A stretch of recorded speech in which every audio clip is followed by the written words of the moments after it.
Ashima Imana yabanye natwe muri urwo rugendo rw'inzitane. Ashima Imana yamaye kuba nyina w'abana.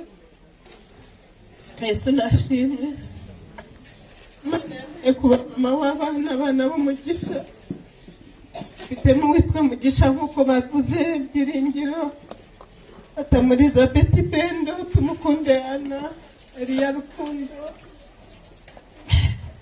n'abandi. Imana yaje kumpa n'abana benshi nareze, ndabishimira Imana ko hari abanyuze mu maboko yacu. Yesu nashimwe. Abadani, Imana imuha umugisha, watumye mba umubyeyi,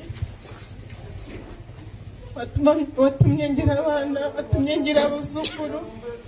Nari umukobwa wumvaga ntazashaka, nzakorera Yesu.